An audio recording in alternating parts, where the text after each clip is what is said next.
we need to interpret these things and make them work. You know, the next person is going to say, I've got a very large oak beam, but don't worry, it's a picture.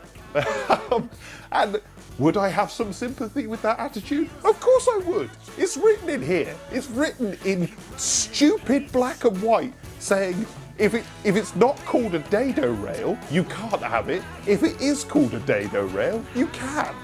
Okay, so let's start with the controversial, problematic ones, and then we'll look a little bit further into document J.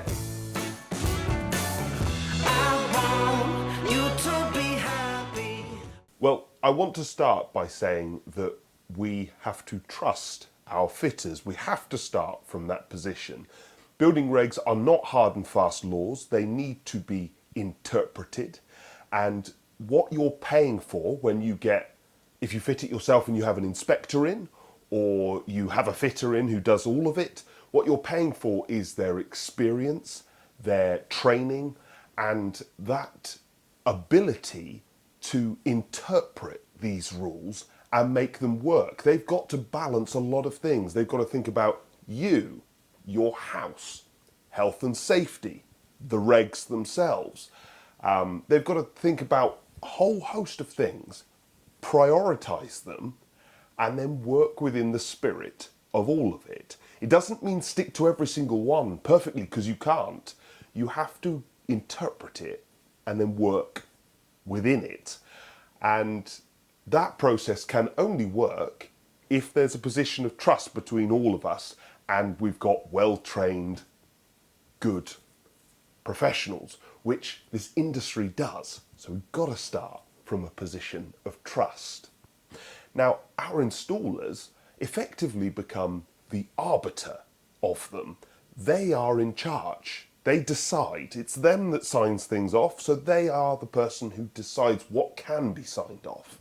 Now, somebody else looking at that can offer an opinion, and they may have a reg to back them up, but that doesn't mean they're right, because you're looking at one specific thing, and when you do a job like this, you'll have to look at the bigger picture and make it work with everything. So just because one thing has been manipulated or twisted here or there does not mean that the fitter at all has done an incorrect job. So what this means for you initially is you've got to fight for what you want. You've got to tell them, even though it might not comply, I want this and I want this. But then we have to listen to our fitter and trust them, because they will have reasons for what they decide.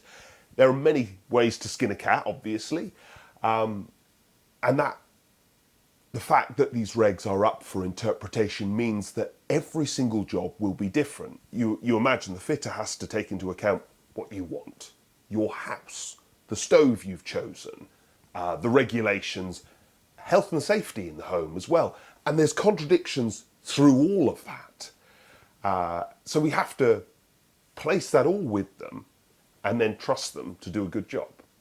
So the first question is, can I fit my stove in front of a combustible wall? You know, what distances do I need?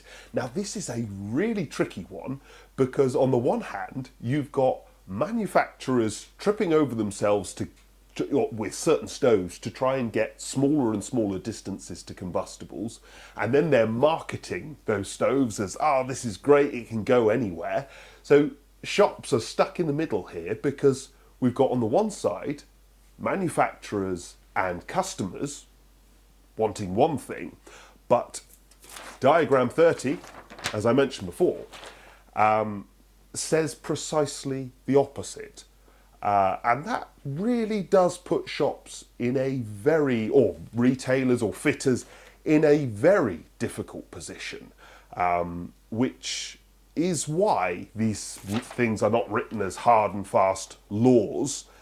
They are up for interpretation. They are up for discussion. So let's flick through it. So obviously what it's about is garden rooms and people with a timber framed house. If you've got a stud wall that you want to put your stove in front of, The issue, as we can see on diagram 30, is, and there's only one exception, if the hearth is more than 150 mil away from that wall, then you don't have to comply with any of these rules or these guidelines, or you don't have to think about them. Obviously, the idea through that is that, let's say you've got a double-sided stove in the middle of some barn conversion, like right in the middle.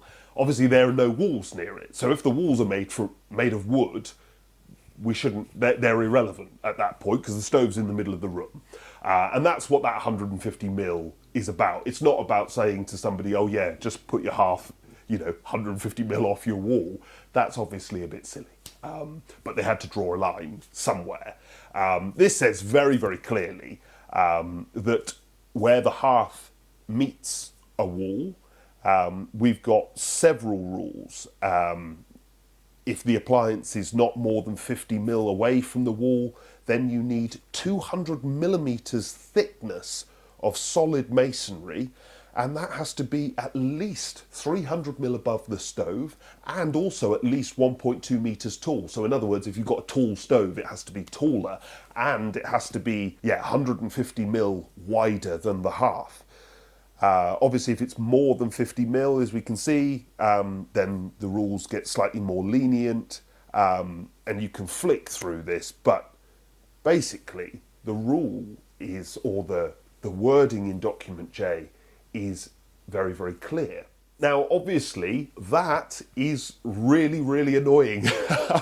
Manufacturers sometimes have gone to lots of effort to get their distances to combustibles down. But the building regs on it is very clear. The appliance is irrelevant. It makes no odds at all. This is about if your hearth meets a combustible wall, these are the rules. And of course, on one side, this is really inconvenient and annoying. On the other side, the whole point of a hearth is that it's a safe area. Now, somebody who's experienced and sensible probably wouldn't have this problem, but let's say an inexperienced person opens the door to this stove, a load of stuff falls out and it's burning, and they sort of panic and kick it to the back of the fireplace. Now, the idea is, if it's on the hearth and it's burning, there shouldn't be a problem. But of course, if you're kicking it back to a wooden wall or a timber, whatever it is, the potential is there. More than that, people put firelighters, they lean that against the stove, they forget about it, firelighters go up in flames. A piece of wood, they've got a stack of logs and it rolls down and then that goes up in flames. That's the whole point of a hearth, is that it should be a safe area. Now, some people may interpret this slightly differently. They may say, some fitters may think to themselves, actually, I'm going to go with what the manufacturer says here. They say they can have their stove within 50 mil of the back wall, and I think that I'm not going to go with this building regs thing where I've got to have 1.2 meters tall. I'm going to have a little slate upstand at the back. So if you kick something to the back, it burns up, but it can't get close enough to the wall. There's an argument for that, and you've got a stove with very, very small distances, and me in my own building, might I do that? Yeah, I might. Does it comply with diagram 30? Clearly not. None of these things are going to tick these boxes. It's just whether the arbiter, our trusted fitter, is, because every situation, every house is different. It's whether that person deems that they can still do a safe installation without necessarily, sticking to everything like glue. As I say, these things are written to guide us, not as a sort of sword of Damocles over your head.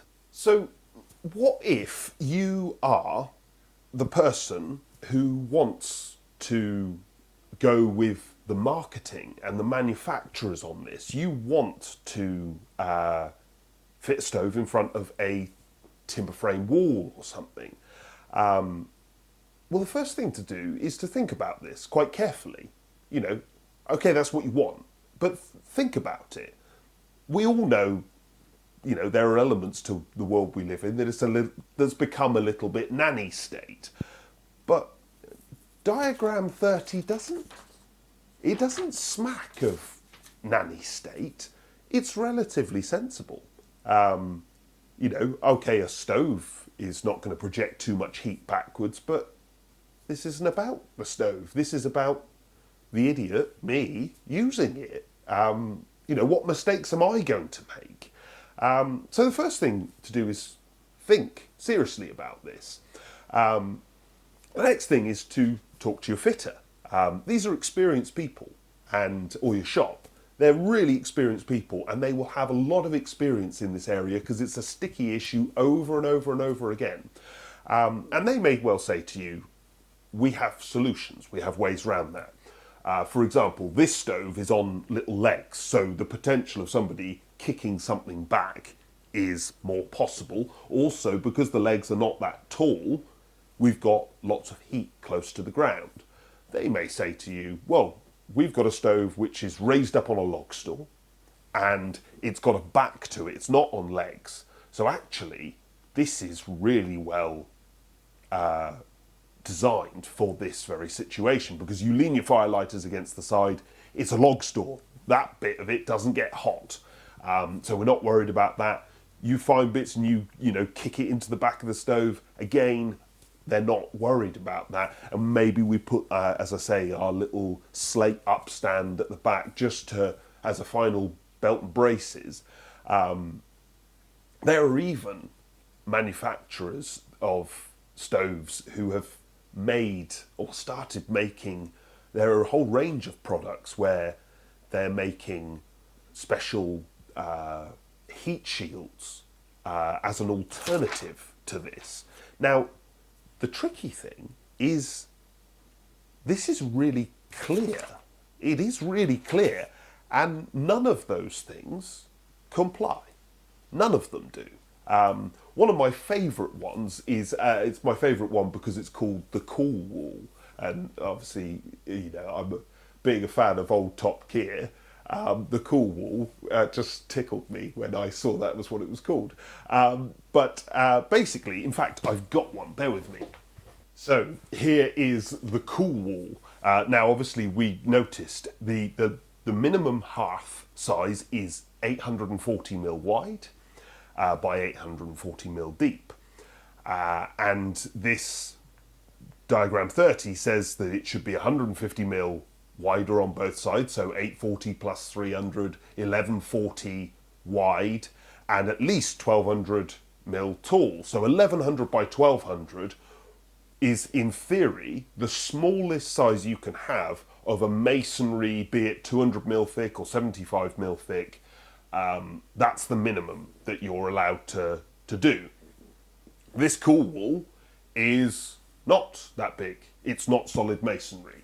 It's 80mm thick, and it's made up of probably 1mm steel folded round with a big air gap in the middle, and then a sheet of fireproof board in the middle of it, and then another air gap. So you've got the metal, 2 air gaps, and a sheet of board in the middle.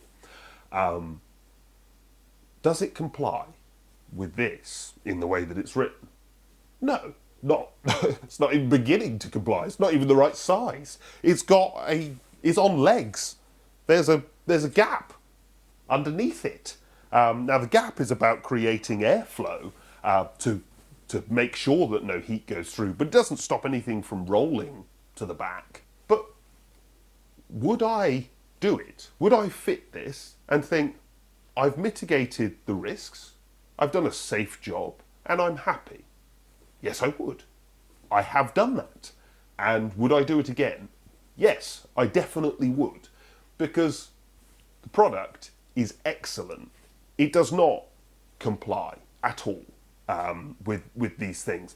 But that is, again, why we train fitters, why a lot of effort has gone into getting competent installers in this country, so that, you know, we've got a list of guidelines, and then we've got products that are created afterwards and innovation that happens afterwards in the spirit of that to solve some of the issues that we come across. Because let's face it, nobody wants a 200 mil thick wall built in front of their stud wall. You know, nobody wants that. It's obvious. So, you know, innovation and creativity solves problems. And I'm very, very pro that. And I think this is an excellent product.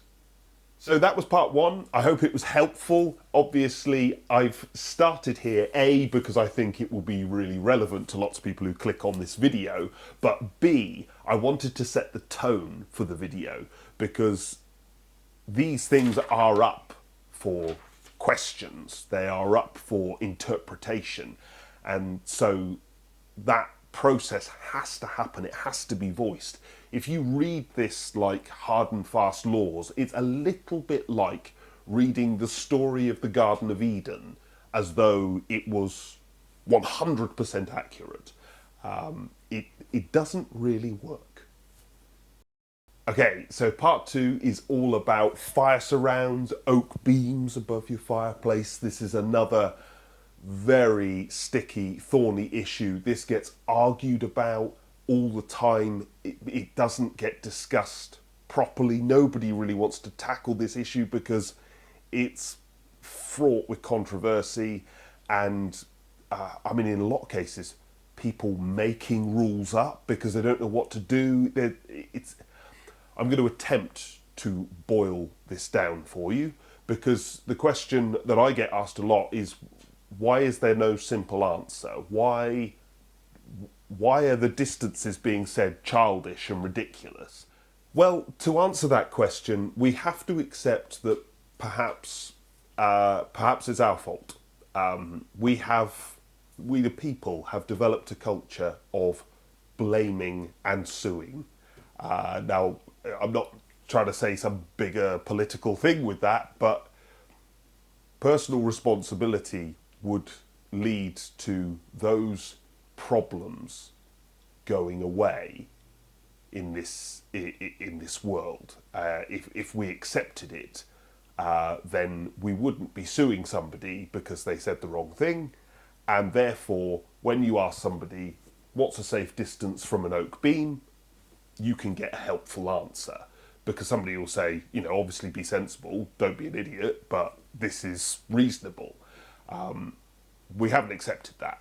We want absolute answers, and so therefore we can't be trusted with sensible answers anymore. We have to be given annoying answers.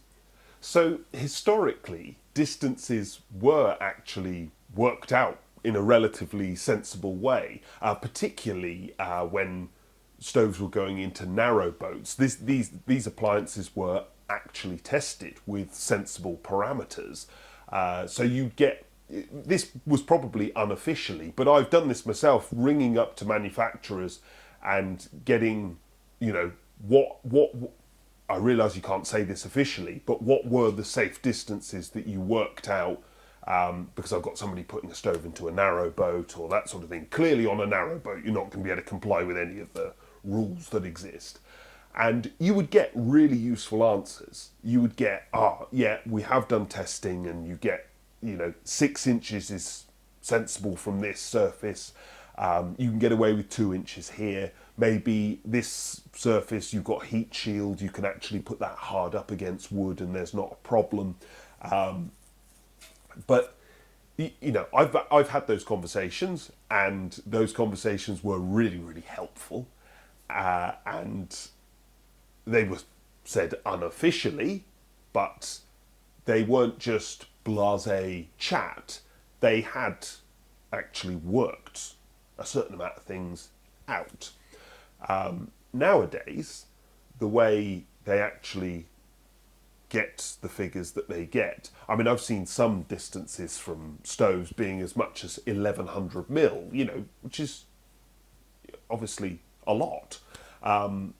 But the way they achieve these measurements is you get, in testing, they get a board and they put heat sensors. I'm sure I won't get this exactly right, but this is roughly what's going on. Big board, heat sensors all over it. The temperature cannot peak above 65 degrees centigrade, and they'll run the stove at a very, very high temperature for a long time. And most manufacturers, or depending on what they're testing, they may well just accept the first answer, because you might start here at a metre away or half a metre away or whatever it is, and it passes and you think, yeah, job done, that's fine, I'm not worried about distances on this one, I've got another one where I'll spend a lot of money doing extra testing.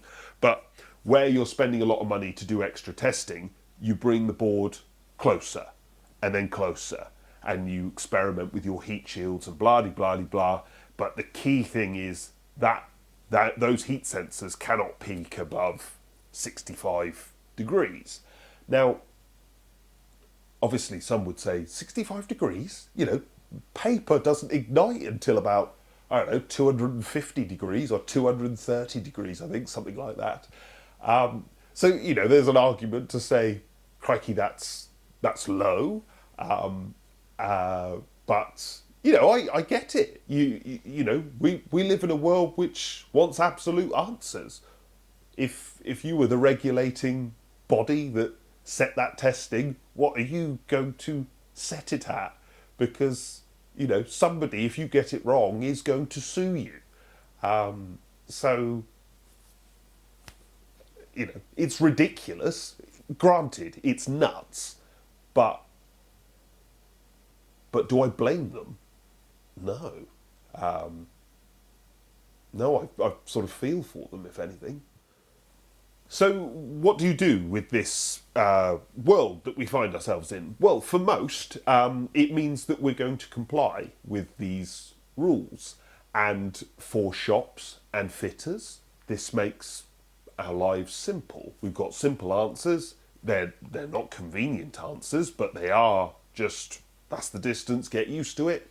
And mostly, this hasn't sort of solved issues of stuff setting on fire. Stuff still sets on fire. It's very, very rare, but it's incredibly rare. But as a general rule, it was and still is today caused by human error, mistakes by you and I.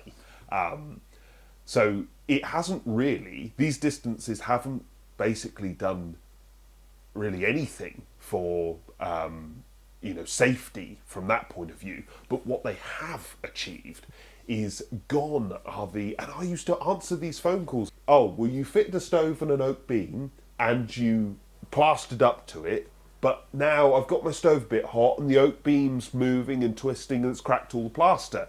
Now it's a legitimate complaint, but at the same time, it's a piece of wood. This is, some would say it's an act of God. Some would say, no, it's not. You fitted it too closely. Those are both valid things, but they're still up for debate here because, maybe that beam was fitted more closely because that person wanted it closer before any of these rules existed. These questions, these problems, they were just normal and they're all gone. No hassle. Somebody says, I want an oak beam and you're a retailer or a fitter, you just say no. But of course, if you're an end user and you really want that, most of you are going to have to comply with these big distances. The second option is the one that I would favour, which is that we accept a measure of personal responsibility for the choices that we've made. We're careful and we work with our installer. Installers are the arbiter of safety. They are the decision when it comes to what is allowed to be done, because they're the ones signing it off. They may well say, no, I want more distance than the legal minimum or the manufacturer's recommendation or the building regs recommendation. I want more than that for X and Y reason. I would listen to them. These are trusted, experienced people. I would definitely listen. There may be cases where they say, no, I don't think we need that. Or I'm going to mitigate this with a heat shield. Or I'm going to do X or Y to, skirt round the issue. You want that slightly lower? Okay, well, if I fit it like this, or if I do this, if I put the stove slightly further back. These questions are useful. Those conversations are really useful. But they can only be had from a position of trust. You have to trust your fitter, and they have to be able to trust you. And that is why this is my favourite option. We're working with local people, and we've got local solutions, stuff that works for you and your home and works for the fitter and is safe. That utopic idea, that's ideal. That's what I would suggest is the right answer. The final answer is you say to yourself, right, I'm having the stove fitted, it's signed off, I'm doing the oak beam afterwards and stuff, and I'm doing exactly what I want. Now, I find myself in that camp, clearly, because my fire surrounds are, definitely too close. This one perhaps isn't, but well, no, actually it is too close to the pipe. So even that isn't proper. But with that, it has to be personal responsibility. It's, I'm not for a second suggesting anybody should do that. They shouldn't. It's obviously, particularly if you don't understand the risk you're taking, don't do it. But for me, perhaps, this is a little bit like getting in a car. We all understand that that's risky. And we decide we understand that risk and we're going to do it anyway. Now, getting in a car is vastly more dangerous than doing anything with a stove, pretty much. That's probably an exaggeration, but you get what I mean. Getting in a car is vastly more dangerous, and we accept that risk and we understand it. I understand this risk. I accept it, and it is my problem, if there is a problem. But clearly, that isn't the right answer. The right answer is to work with your fitter and work with local people and compromise, manipulate, change the way you're going to put the stove in, do what they suggest and trust them, because you'll get a far better result as a consequence. So just to add, I have obviously done lots of further experimenting with oak beams and wooden surrounds, and I figured it might be helpful to just run you through them. Obviously, for starters, the whole time I've been filming this, and bear in mind when you're filming, 10 minutes of a video is probably 2 hours of filming. But the whole time this stove has been at operating temperature, not over operating temperature, but at operating temperature. And I've had a bit of paper on it the whole time. Now, it's gone brown. I'm not for a second suggesting that we should become nonchalant about distances to combustibles, because you shouldn't. But these are the sorts of experiments that I do. Put a bit of paper on there and see where the line is. Clearly, I haven't done that before filming today. I haven't done that this week at all. I literally started filming and did that because I thought if it went up in flames, it would be quite exciting, and then I could talk about that. But as it is, it's gone brown. So, there's a reason why people quite rightly ask the question and say, why are these distances so ridiculous? It's because to a certain extent, they might be. But also on the other side of things, they're absolutely not, because we the people want absolute answers. And if you want absolute answers, it's don't get the surface above 65 degrees, because we know if it doesn't get above 65 degrees, it's definitely not going to spontaneously combust, and stranger things have happened. And the same is true of stone surrounds. You'll see stone surrounds with distances or people wanting to be careful because the stone itself can crack. Now, historically, our attitude may have been, well, it's a natural material, I've been really unlucky. But our assumption now is, well, it's cracked. Somebody has to pay for that. I'm not paying for it. I bought the thing. Somebody else get warranty. Sue them. So, if that's our attitude, we have to accept the fact that at that point, no manufacturer wants to guarantee anything or give you sensible answers because, you're going to screw them. If they get it even slightly wrong, we're going to shout at them and sue them. And so, we have to make that choice. Do we accept personal responsibility or do we stick to the rule absolutely? And only you know whether that is right. Obviously, our position in our industry is, no, we stick to the rule. And fitters interpret. So they can compromise and manipulate things to work in your situation, but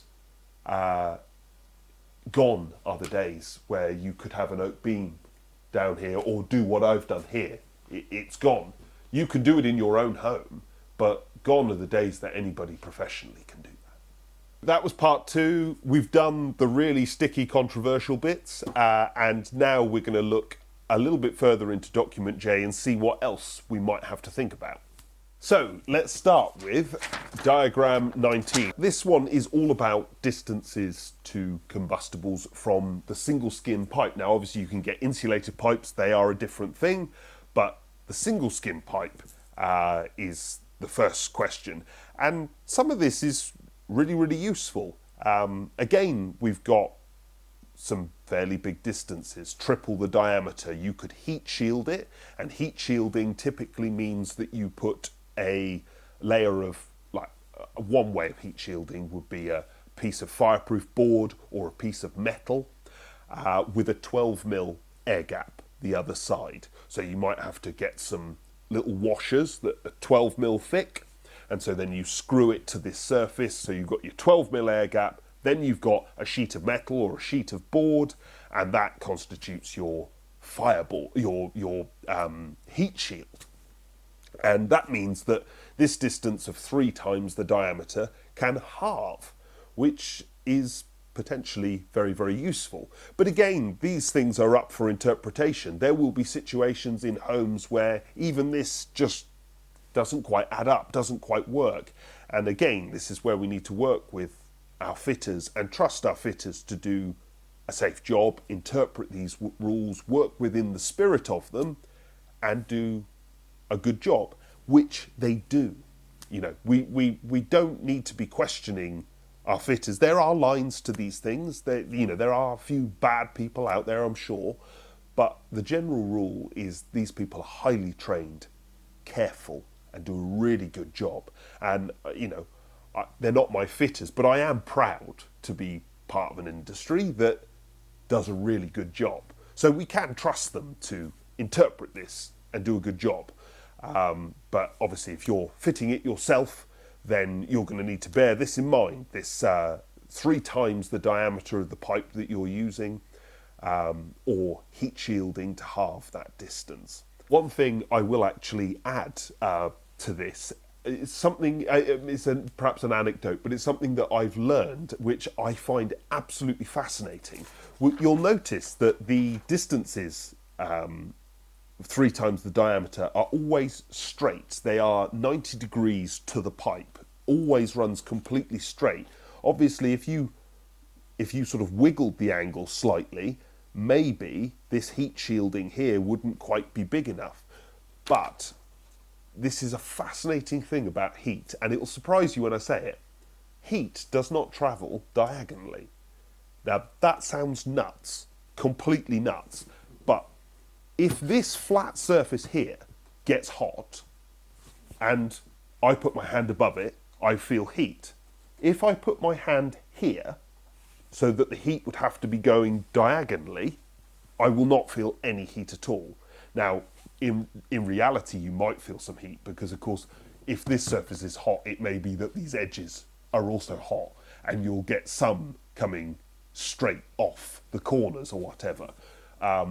But heat, just as a general rule, travels straight. It doesn't travel at an angle, which, as I say, I find absolutely fascinating. So you will often find that distances vary. There is a certain amount of interpretation, because when you're dealing with angles and bends in flues, things don't quite always work in the way you expect them to. Next section, diagram 20. This is mostly talking about the construction of masonry flues, but there's something to be said for factory-made metal chimneys. Obviously, when you're dealing with distances around that, a very common one is 50 mil distance away from metal insulated flue systems. And, you know, they vary, and there may well be stipulations on those rules. It may be that you've got to line the boxing in. You have to box in insulated flues upstairs. And so sometimes you've got to line that with fireboard or whatever. You know, there are a few stipulations on it with certain brands, and some brands may have bigger distances to combustibles than that. But basically, if you're buying from a decent shop, or you are speaking to a decent fitter, or you can speak to the manufacturer, or you can read the instructions, it will be very clear what you have to do in regard to distances to combustibles there. The rules may well, in some cases, be annoying, and it may well be that your fitter interprets them differently to make them work in your situation. That's, again, really useful, that process of juggling these things. You know, there are lines involved here, but this is the fitter's job. He has to interpret this stuff, but not sort of read it like, you know, golden law, whilst also holding in tension what you want and also what's safe. So the fitter has a really, really difficult job. This is why I'm so pro us trusting and respecting our fitters, because this is a damn hard thing for them to do, particularly in today's day and age. And they need to be trusted and need to be listened to. There will be occasions where they want you to go more than the minimum distance, and they will have good reason. Equally, there will be times where they say, no, I don't need the full distance here because I'm happy of X, Y, whatever. And that interpretation is really, really useful. Okay, next is diagram 21 in the document J building regulations. Now, this is assuming you've got a masonry chimney breast and you want to put something on that chimney breast. Most of us just do this without even questioning. We don't even think about it. Sometimes that's a mistake, obviously. So it's probably a useful thing to run through. But I quite like the fact that, you know, basically nobody in their home generally has ever bothered even looking at this. And yet we don't have house fires all over Britain because somebody's put something on their wall. And this, interestingly, this diagram actually bolsters that point that maybe they're being super cautious because they have been asked to give a rule, because we live in a world that likes rules. So somebody's had to write a rule, and then they've thought, none of these rules really work in anybody's house, so maybe we need to sort of put leniency in here. And you can see that. We've got here, combustible material other than skirting board, dado rail, or a picture rail has to be 200 mil away from the internal of the flue. So we can put it on our chimney breast as long as the thickness of the wall between is 200 mil or more.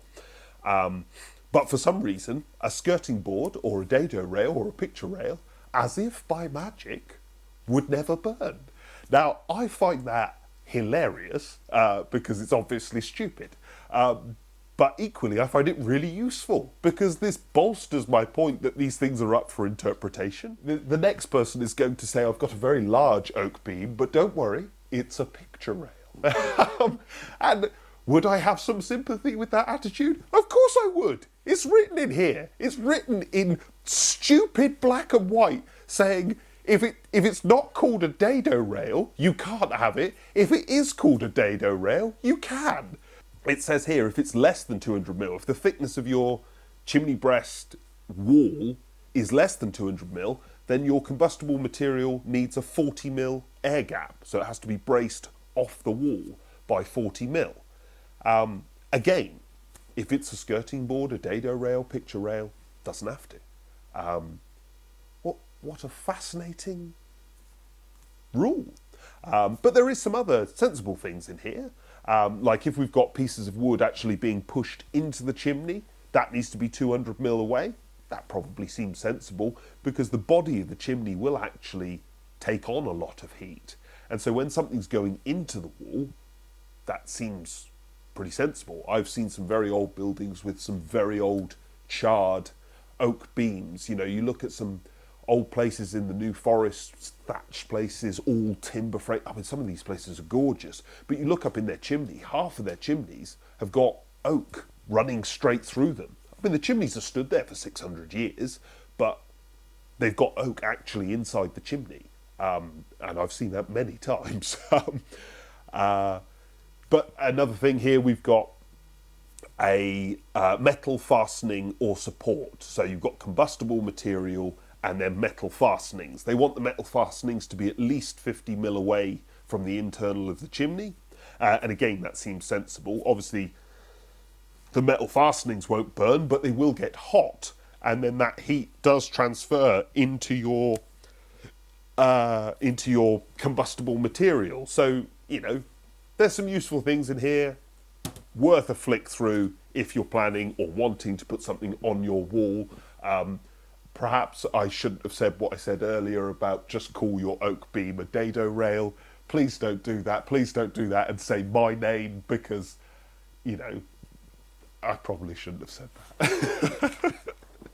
So I realised there was absolutely loads in that, and if you've got questions, stick them in the comments. Obviously, if you're a professional in this industry and you want to answer those questions, answer them. I want this issue discussed openly. It will result in argument. It will result in lots of people. There's many ways to skin a cat, as people say. There will be differences of opinion here, but I'm hoping that this can become a really useful resource of information, ideas and questions that will enable us to do better installations, not only aesthetically, but also from a safety point of view and from the customer's point of view, doing the very best job that we possibly can. So thank you again for watching, and please like the video. I've gone to some effort to try and cover as much as I can without getting it too wrong, but yeah, please drop me a like if it's been helpful. Thank you.